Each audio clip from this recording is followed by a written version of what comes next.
옆에 분에게 인사하겠습니다. 참 잘 오셨습니다. 한 번 더 인사하겠습니다. 내일 또 만납시다. 네, 감사합니다. 특별 새벽 기도회에 오신 여러분을 예수님의 이름으로 환영하고 축복합니다. 잘 오셨습니다. 내일 또 꼭 만났으면 참 좋겠습니다. 여름 교육 사역을 위해 끝까지 우리 교회가 함께 기도했으면 좋겠습니다. 질문 드리겠습니다. 손흥민 선수 하면 뭐가 생각나십니까? 축구, 그죠? 류현진 하면요? 잘 모르십니까? 류현진 선수는 야구 선수죠. 그럼 임영웅 가수는 뭐가 생각나십니까? 예, 아유, 목소리 제일 크시네요. 감사합니다. 자신의 이게 주종목이죠.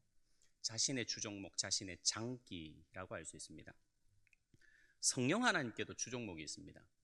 성령 하나님이 가장 잘하시고 성령 하나님이 행하시는 일의 가장 중심에는 반드시 이분이 계십니다. 누굴까요? 성령 하나님은 예수님 자랑하는데 최고십니다. 예수님 드러내고 예수님을 생각나게 하고 예수님께 감사하게 하고 예수님께 영광 돌리게 하는 일에 성령 하나님은 정말 그 일이라면 최선을 다하시고 그 일에 최고십니다. 오늘 말씀을 보니까 예수님을 임신한 마리아가 급하게 자신의 친척 엘리사벳을 찾아갑니다. 북쪽에 있는 나사렛에서 예루살렘 남쪽에 있는 산간 지역까지 한 4, 5일 정도 걸리는데 그걸 단숨에 임신한 상태로 달려갑니다. 가서 엘리사벳을 딱 문안하는데요, 그때 엘리사벳이 큰 소리로 외칩니다. 42절 43절 한번 같이 읽을까요? 큰 소리로 불러 이르되 여자 중에 내가 복이 있으며 내 태중의 아이도 복이 있도다. 내 주의 어머니가 내게 낳아오니 이 어찌 된 일인가. 잘 보시면 마리아는 엘리사벳에게 자기가 임신했다는 사실을 이야기해 주지 않았습니다. 그냥 문안했을 뿐입니다. 인사만 했다는 말입니다. 그런데 엘리사벳은 알고 있습니다. 지금 마리아 뱃속에 아이가 있다는 것. 더 놀라운 사실은 지금 그 아이를 점과 같은 아이잖아요. 점과 같은 아이. 그러니까 미미한 존재, 정말 아무것도 아닌 존재를 향하여서 뭐라고 부르냐면 내 주라고 부르고 있다는 놀라운 일이 있습니다. 이 고백이 왜 놀랍냐면 내 주라는 단어는 나의 하나님이시여라는 고백입니다. 나의 하나님이시여. 유대인들은 하나님이라는 말을 하기가 무서워하지 않습니까? 두려워하죠. 그래서 하나님이라는 단어 대신에 주라고 불렀는데 이 고백을 지금 엘리사벳이 하고 있다는 겁니다. 그만큼 두려워하고 그만큼 경외하는 분으로 지금 마리아 뱃속에 있는 예수님을 지극히 높이고 있다는 말씀입니다. 이뿐 아니죠. 엘리사벳도 임신한 상태입니다. 지금 임신한 두 사람이 만난 거예요. 그 아이가 44절에 보십시오. 뱃속에 있는 엘리사벳 뱃속에 있는 아이 44절입니다. 보라, 네가 문안하는 소리가 내 귀에 들릴 때 이 아이가 내 복중에서 어떻게 하죠? 기쁨으로 뛰노옵니다. 지금 6개월밖에 안 된 아이입니다. 이제 30cm도 안 된다고요. 그런데 그 태아가 복중에서 기뻐하며 뛰놀고 있습니다. 엄마가 다 느낄 정도로. 여러분, 말하지 않은 것을 이미 알고 있는 엘리사벳, 점과 같은 존재를 가리켜 나의 하나님이시여라는 아주 놀라운 고백을 하는 이 놀라운 장면, 그리고 6개월밖에 안 된 태아가 기뻐 뛰고 있는 이 기이한 현상, 어떻게 이게 가능합니까? 이게 어떻게 이 일이 일어날 수 있습니까? 41절 말씀에 이 원인이 나옵니다. 근원이 나옵니다. 한번 한 목소리로 같이 읽겠습니다. 시작.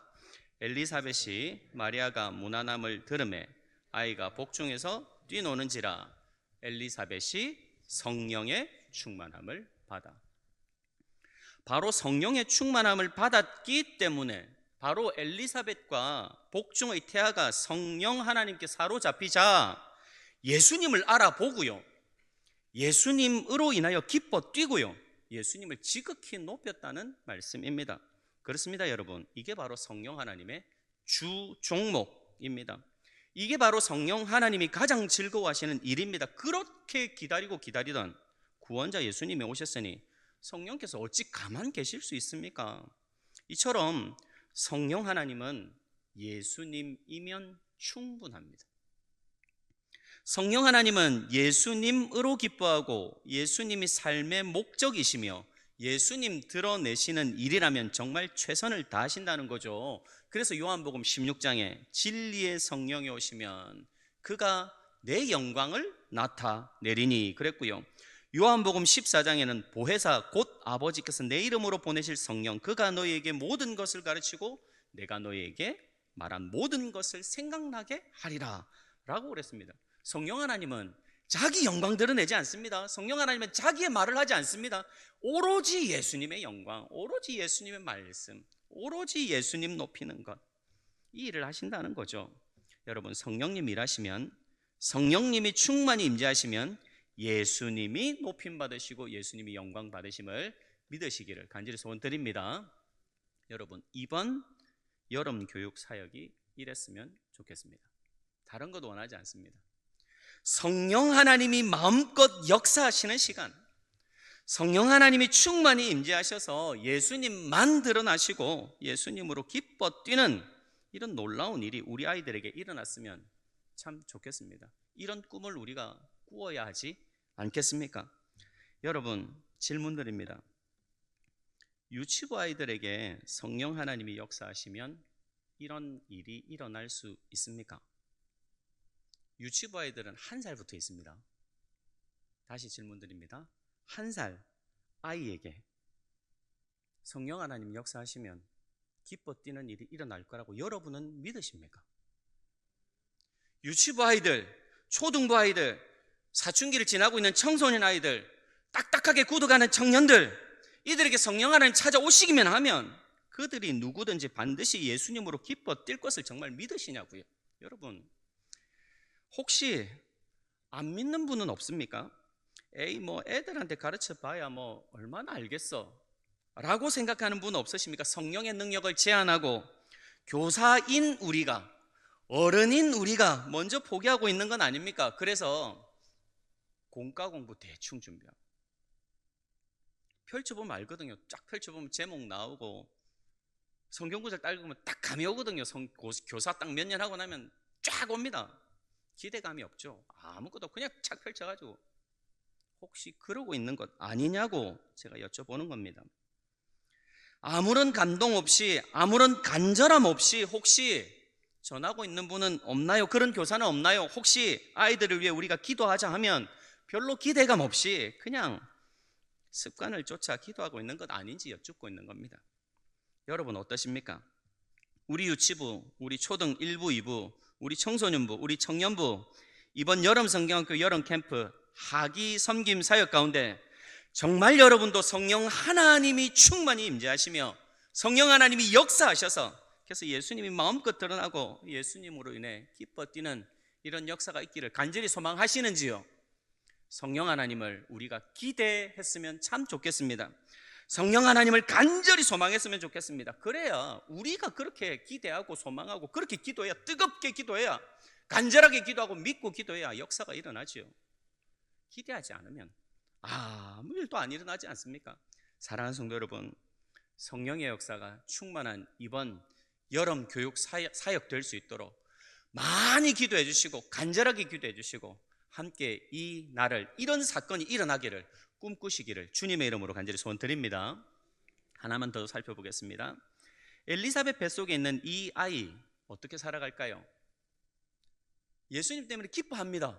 이제 태아가 뱃속에서 기뻐합니다. 그럼 나와서는 어떻게 살까요? 이 아이는 세례 요한입니다. 그는 어떻게 삽니까? 일평생 예수님만으로 기뻐합니다. 일평생 예수님으로 기뻐합니다. 잠깐 기뻐하는 게 아닙니다. 잠깐 즐거워하지 않습니다. 그냥 자기 인생 전체를 들여 예수님을 높이고 예수님을 기뻐합니다. 요한복음 3장에 세례 요한의 제자들이 뛰어와서 말하죠. 선생님, 우리에게 있던 많은 제자들이 다 예수라는 사람한테 갑니다. 이게 어떻게 된 겁니까? 우리는 선생님의 인기가 지금 식고 있어요. 어쩌지요? 하고 막 난리법석을 부리죠. 그때 뭐라고 하죠? 함께 읽겠습니다. 요한복음 3장 29절 30절 한 목소리를 같이 읽습니다. 신부를 취하는 자는 신랑이나 서서 신랑의 음성을 듣는 친구가 크게 기뻐하나니 나는 이러한 기쁨으로 충만하였노라. 그는 흥하여야 하겠고 나는 쇠하여야. 하리라. 아멘이십니까? 빨간색 한번 더 읽겠습니다. 빨간색 한번 더 띄워주십시오. 예. 자, 시작. 그는 흥하여야 하겠고 나는 쇠하여야 하리라. 네, 이것이 세례 요한의 존재의 목적, 삶의 이유, 그 인생의 유일한 표대였습니다. 표대. 그는 흥하여야 하리라. 예수님의 흥하심. 나는 어찌 되든지 상관없습니다. 예수님이 흥하신다면 저는 그걸로 충분합니다. 라고 지금 말하고 있는 거죠. 무슨 말이냐면 세례 요한은 뱃속에서도 예수님으로 기뻐했고요. 뱃속에서 나와 세상 살면서도 예수님만으로 기뻐했다는 말입니다. 여러분, 우리 자녀들이 성령님으로 충만하기를 원하십니까? 성령님께 잡히기를 원하시지요. 그러면 그 이유가 무엇입니까? 이유를 점검해야 합니다. 왜 성령으로 충만해야 합니까? 왜 성령 하나님의 도우심이 우리는 필요하죠? 그 목적이 뭔가요? 우리 아이 잘 되는 겁니까? 이 땅에서 내 아이가 꿀리지 않고 잘 풀리는 것, 폼나게 사는 겁니까? 나 다른 사람 위에 서서 귀한 대접 받는 게 성령 충만의 목적입니까? 아닙니다. 그렇게 사는 것은, 그것을 위해 성령을 추구하는 것은 그리스도인이 아니죠. 그리스도인은 그리스도를 위해 사는 사람이기 때문입니다. 나를 위해 사는 게 아니라 그리스도를 위해. 그리스도인은 하나님을 이용해서 내가 즐거운 게 아니라 나로 인해 그리스도가 즐거우시면 충분한 사람입니다. 그래서 바울도 이렇게 고백하지요. 빌립보서 1장입니다. 살든지 죽든지 내 몸에서 그리스도가 존귀하게 되게 하려 하나니 이는 내게 사는 것이 그리스도니 죽는 것도 유익합니다. 이렇게 말했지 않습니까? 살고 죽는 것, 그거 별로 중요하지 않습니다. 그리스도가 존귀하게 된다면 나는 어떻게 되어도 상관없어요 라고 지금 바울이 고백하고 있는 겁니다. 여러분, 우리 자녀들, 우리 남천의 자녀들이 이렇게 자라기를, 이렇게 일평생 이렇게 예수님만으로 충만하고 예수님만 기뻐하며 살기를 우리 기도해야 하지 않겠습니까?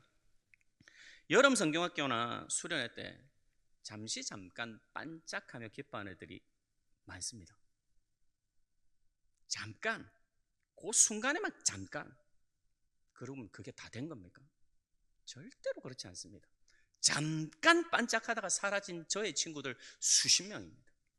선배, 후배 수십 명, 수백 명 됩니다. 여러분은 아닙니까? 그러므로 우리는 기도해야 합니다.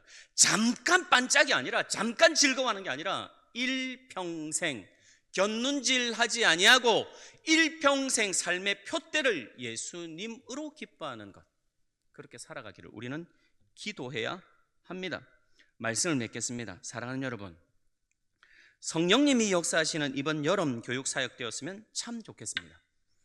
성령님이 역사하심으로 우리 아들, 딸들이 예수님 만나고요, 예수님으로 인해 기뻐 뛰게 될 것입니다. 어리다고 해서 성령님 역사하지 않는 것 아니고요, 사춘기라고 해서 성령님 어려워하시는 거 아닙니다. 온 인격이 성령님의 역사가 있으면 완전히 변화되는 엄청난 그런 여름 교육 사역 될 겁니다. 그걸 우리가 기대하고 기도합시다. 뿐만 아니라 잠깐이 아니라, 그래서 교회를 그냥 쉽게 떠나는 게 아니라 일평생 우리의 아들, 딸들, 우리 남천교회 아들, 딸들이 성령께 사로잡혀서 예수님만 높이고, 예수님이면 충분합니다. 나는 어떻게 되어도 상관없습니다. 살든지 죽든지 그게 뭐 중요합니까? 예수님만 존귀하게 된다면 괜찮습니다 하고, 그렇게 멋지게 살아가는 우리 아들, 딸들, 우리의 자녀들 다 되게 해달라고 우리 선배님들, 우리 어머니, 아버님들 꼭 기도해 주시고 축복해 주시고 교사들 위로해 주시고, 정말 그렇게 멋지게 우리가 함께 만들어가는 우리 여름 교육 사역 될 수 있기를 주님의 이름으로 간절히 소원 드립니다. 아멘.